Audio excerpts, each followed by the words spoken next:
নমস্কার সবাইকে, প্রতিমা ভেজ কুকিংয়ে সবাইকে স্বাগতম। আজ আমি তোমাদের সাথে শাপলা ভাজির রেসিপি শেয়ার করব। শাপলা হলো আমাদের জাতীয় ফুল।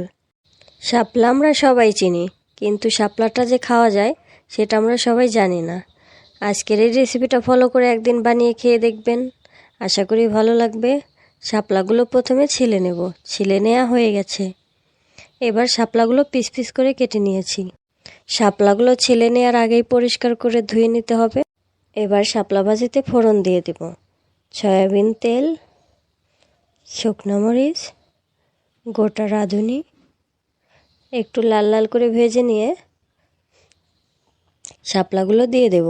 শাপলাগুলো যদি কাটার পরে ধন তাহলে অনেক জল উঠবে, তাহলে শাপলাগুলো একদমই ভর্তা হয়ে যাবে। আর যদি আস্তে আস্তে রাখতে চান তাহলে অল্প পরিমাণে একটু লবণ মাখিয়ে নেবেন, তাহলে জলটা বের হয়ে যাবে, তাহলে আরেকটু আস্তে আস্তে থাকবে। এবার পরিমাণ মতো লবণ দিয়ে দেবো। লবণটা প্রথমবারে বেশি দেওয়া যাবে না, তাহলে বেশি হয়ে যাবে। এবার হলুদ গুঁড়া দিয়ে ভালো করে মিশিয়ে নেব। আজকে আমি শাপলা ভাজি করব সরিষা বাটা দিয়ে।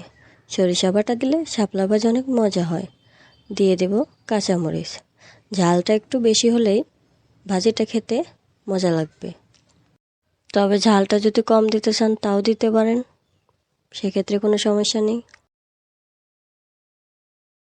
শাপলা ভাজি প্রায় শেষের দিকে, এবার সরিষা বাটা দিয়ে দেব। সরিষা আমি আগেই শিলপাটায় বেটে নিয়েছি। সরিষা বাটা দেওয়ার পর আর বেশিক্ষণ চুলায় রাখবো না। আজকের এই রেসিপিটা তোমাদের কেমন লাগলো অবশ্যই কমেন্ট করে জানাবে। আরও নতুন নতুন রান্নার রেসিপি পেতে চ্যানেলটা ফলো করবেন। সবাই ভালো থাকবেন, সুস্থ থাকবেন। নমস্কার।